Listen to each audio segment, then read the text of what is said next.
با عرض سلام و خسته نباشید هموطنان و بینندگان عزیز. در سفر خود به هندوستان امروز مورخ 14 مارچ 2023 سیری داشتم به دو محل بسیار تاریخی و زیبا در دهلی کشور هندوستان. یکی جامع مسجد دهلی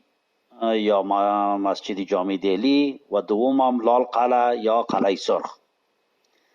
هر دوی محل تاریخی در زمان شاه جهان شاه قدرتمند گرگانی اعمار شده و بعد از تقریبا 500 سال هنوز پابرجا و پرشکوه باقی مانده است. الان در لال قلعه یا قلعه سرخ قرار داریم و ویدیوهایی که از اینجا تهیه کرده ایم خدمتتان تقدیم میکنم. در خلال نمایش ویدیو مناسب میدانم که به معرفی مختصر از تاریخچه شاه جهان، مقتدرترین شاه سلسله یا شاه یا امپراتوری سلسله گرگانیان بپردازم تا خدمتی برای تاریخ خودمان و همچنان کرده باشم و همچنان به معلومات شما خوبان بیافزایم. به خاطر شاه جهان ما انتخاب کردم که این دو محل تاریخی را که در هندوستان بنا کرده شاه جهان بنا کرده. خب ما برای هر دوی محل جدا جدا ویدیو میسازم، ولی فعلا ویدیوی ما مربوط میشوه به تاریخ شاه جهان و نمایش که از ویدیوها داده میشوه همون لال قلعه یا قلعه سرخ در دهلی است که یکی از عجایبات تاریخ و معماری تاریخی افغانها در هند یا گرگانیان در هند است. شهاب الدین محمد که مشهور به شاه جهان بود یا شاه جهان اعظم هم لقب میکرد، متولد 5 جنوری 1592 میلادی و متوفی 22 جنوری 1666 میلادی است. شهاب الدین محمد شاه جهان فرزند جهانگیر و پنجمین امپراتوری سلسله گرگانیان هند است که میان سالهای 1627 تا 1658 بر بخش بزرگ از شبه قاره هند او حکومت کرده. یعنی تقریبا 30 سال 31 سال. او مانند پدر بزرگش اکبر شاه بسیار علاقه زیاد به گسترش امپراتوری خود داشت و در زمان او دولت گرگانیان به بلندترین درجه ثروت، شکوه و جلالش رسید و در نهایت در سن 74 سالگی شاه جهان از دنیا رفت و پسر او اورنگزیب جانشین او شد. شاه جهان که به نام شاهزاده خرم هم شهرت داشت، در 15 سالگی با ارجمند بانو که بعدا ملقب شد به ممتاز محل دختر آصف خان و برادرزاده نورجهان ازدواج کرد. شاهزاده خرم یا همی شاه جهان که مورد بیماری مایندر یا نامادری پرنفوذ در دربار نورجهان واقع شده بود، پس از مرگ جهانگیر تنها با کمک آصف خان یعنی خسر خودش تانست که بر دیگر رقبا پیروز شود و قدرت به دست بگیرد. بعد از اینکه او به تخت دهلی نشست، نام خودش از شاهزاده خرم به شاه جهان تبدیل کرد و به همین نام شهرت یافت و همسر او را هم که همو ارجمند بانو بود ملقب شد به ممتاز محل که بسیار شهرت دارد در تاریخ. و قسمی که گفتیم شاه جهان به مدت 31 سال در هندوستان فرمانروایی کرد.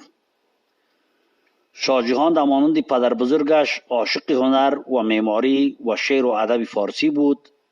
و در طول سلطنت خود همانند پدر بزرگش علاقه زیادی به تسامح، تساهل، گذشت مذهبی و آسانگیری به مردم و عدالت بسیار شهرت داشت و عدالت او به اوج خود رسید. و در همین دوران او بود که بزرگترین اقتصاد هند یا بزرگترین اقتصاد دنیا شد و در او وقت که همون سلسله شاهی چین در چین حکومت میکرد از این عقب ماند و هندوستان از نگاه اقتصادی در دنیا اول شد. هیچ پادشاهی در طول تاریخ هندوستان به اندازه شاه جهان کارهای عظیم بزرگ و معماری انجام نداده و کارهای هنری که از او پیشی گرفته باشه در تاریخ.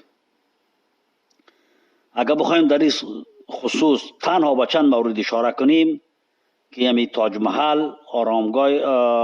تاج محل همون محل دفن خانمی از ارجمند بانو یا ممتاز محل و آرامگاه آصف الدوله و همچنان قلعه اگرا و قلعه سرخ دهلی که همین لال قلعه است که ما ویدیوش به شما نشان میتیم و باغ شالیمار لاهور اشاره کنیم که اینا از شهرت جهانی برخوردار هستند. و از شاه جهان فرمانهای زیادی به جای مانده که همگیش به زبان فارسی نوشته شده و فرمانهای از او، اما فرمان او در مورد کشمیر بر روی یک سنگ در مسجد سرینگر است که حک شده بسیار قابل توجه است و او را مردم به زیارتش میروند و به دیدنش میروند که از معدود فرمانهای اوست که به لوح سنگی یعنی در سنگ حک شده باشه و فرمانش. شاه جهان یک امپراتوری بزرگ و سیاستمدار بزرگ بود و در این حال بسیار عاشق پیشه بود که عشق از او داستان تاریخ است و از او فیلم های زیادی ساخته شده و عشق او با ممتاز محل یا ارجمند بانو بسیار معروف است و شهرت داره. شاه جهان و ممتاز محل و خانمش در سال 1612 ازدواج کردند و 18 سال با هم زندگی کردند که ثمره ازدواج از اونا 14 فرزند بود که 7 تاشان زنده ماندند و 7 تا دیگه شان وفات کردند. میگن که شاه جهان همسر خودش و خانم خود ممتاز محل میگه آنقدر دوست می داشت که در همه سفرها حتی سفرهای جنگی می بود و همراه خودش می برد. میگن بعد از 1 سال به پادشاهی رسیدنش در یکی از سفرهای جنگی اولی که پادشاه شد در سفرهای جنگی همی خانمش باردار بود و دچار درد و کسالت زیاد شد و شاه جهان هم خود به او رساند و همون سال خانمش ممتاز محل وفات کرد و پیش از مرگش از شوهر 2 خواهش کرد. یکی که بعد از ما دوباره از ازدواج نکنی زن نگیری و دویم هم است که برای یک آرامگاهی بسازی که در جهان برای همیشه جاوید باشه و شوره آفاق شوه که امی تاج محل ساخت که انشاءالله ما در آینده به تاج محل اگر سفرمون رفتید از اونجا یک ویدیوی درست در تاریخچه از او تهیه میکنیم. ولی نباید بگیم که این دو وصیت ممتاز محل شوهرش که او را بسیار دوست داشت عملی کرد و یک معماری که از عجایبات هفتگانه دنیا به حساب می را بر جای گذاشت. یکی از لقب‌هایی که با شاه جهان داده شده او را برای امپراتوری معمار یاد میکنن. شاه جهان در معماری بیشتر به خاطر ساختن آرامگاهی خانمی دوست داشتنیش و بسیار پرآوازه تاج محل که بنای مرمرین عشق نام داره و بسیار زیاد شهرت داره و این معماری را به خاطر وصیت همسرش ممتاز محل ساخته و مشهور شده که او بنا جزی از عجایبات افغانه جدید دنیا شناخته شده و یک معماری سبک معماری کلاسیک اسلامی است با ویژه معماری شرقی و سبک هندی در او بسیار کم به کار رفته.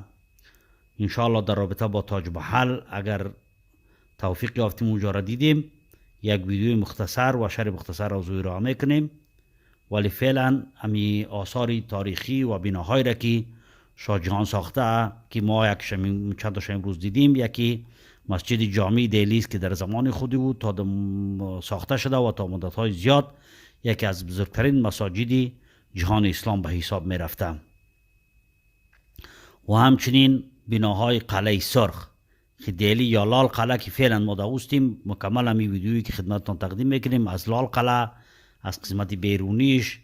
از اطراف یا خندق آبی که برای امنیت ساخته شده از او و دیگه استقبالیه دربار عام و دربار خاص که مجموعی باغش به شما ارائه میکنیم و دیگه معماری هایی که او کرده بخش بزرگی از قلعه آگراست، دیگه مسجد وزیرخان در لاهور است، باغ شالیمار در لاهور است، بخشهایی از قلعه لاهور، آرامگاه جهانگیر پدری خودی می شاه جهان آرامگاه جهانگیر ساخته و مسجد شاه جهان که در تحته پاکستان قرار داره از جمله لقب‌هایی که با شاه جهان دادن را امپراتوری هنرپرورم میگن که شاه جهان بسیار مرد هنردوست و هنرپرور بود و در زمان از او انواع هنرها از شعر، موسیقی، نقاشی، میناتوری و تمام صنایع دستی ظریفه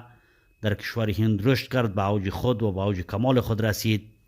و میگن هر کس که برای شاه جهان یک تحفه هنری می آورد، یک لوحه می بود، یک شعر می بود، یک خطاطی می بود و غیره یا کندنکاری می بود، میگه برای از یک منصب خوب میداد و معاش ماهانه 100 روپیه یا 100 درهم هندی هم وقت برش مقرر میکرد. همچنان صنعت زرگری و جواهر نگاری در عهد شاه جهان بسیار زیاد شهرت یافت که یک تخت بسیار مرصع سلطنتی برای خودش به نام تخت طاووس ساخت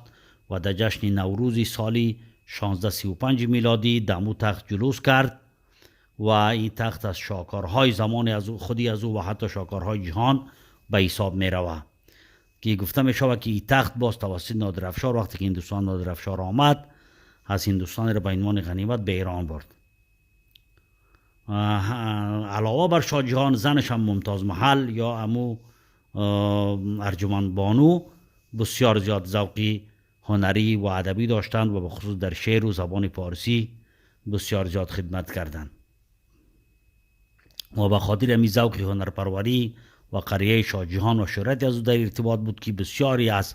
شاعرای اما خراسان اون روز یا افغانستان امروز و شاعرای ایران و فارسی زبان به کشور هندوستان آمدن، مهاجرت کردن و دربار از جای گرفتن، از جمله صاحب تبریزی، کلیم کاشانی، محمد قلی سلیم تهرانی، قدسی مشهدی، محمد قلی سلیم تهرانی و دیگه شاعرای از افغانستان و دنیا که نام بردنشان از اینجا مقدور نیست. و دربار شاه جهان بسیار یک زمینه خوب و مستعد برای پرورش، رشد و گسترش زبان فارسی بود و خود شاه تمام فرمانهاش با زبان فارسی نوشته کرده و از جمله فرمانهای از او که بسیار زیاد شهرت داره امو یک فرمان است که در مسجد سرینگر کشمیر در رابطه با کشمیر و قوانینی که اونجا مقرر کرده بود کندنکاری در سنگ شده و اونجا وجود داره. دیگه از شاه جهان گفتیم که 4 فرزند داشت که 7 تایش زنده مانده که از جمله 7 تا 4 تا از این پسر بودن که دارا شکوه بود، شاه شجاع بود، مراد بخش بود و اورنگزیب بود و خود شاه شجاع شاه جهان در سال 1658 بسیار سخت بیمار شد و در هنگام بیماری از او که نمیتونست که از امور سلطنت و امپراتوری وارسی کنه، میان فرزنداش اگر رقابت خونین برخیست، در بسیار جاهای اینا جنگ کردند به خاطر تصاحب قدرت. اگرچند که دارا شکوه پسر بزرگش دانشین و ولی عهد از او بود، ولی بعد از درگیری ها و زد و خوردهای زیادی اورنگزیب به خاطر از اینکه پسری ممتاز محل بود و مادرش هم مرده بود و محبوب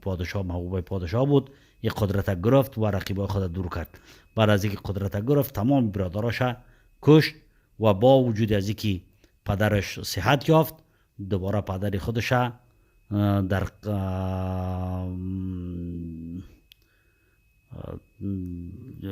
قلعه آگره اونجا نظربند کرد و زندانی ساخت و خواهرش مقرر کرد که اونجا او را خدمتش بکنه و دوباره قدرت نگیره و اورنگزیب که جانشین شاه جهان شد امو سنتی خوبی گذشت و تساهل و تسامری که او داشت و از اکبر پادشاه جدش یعنی به جای مانده بود در امپراتوری گرگانی ای را از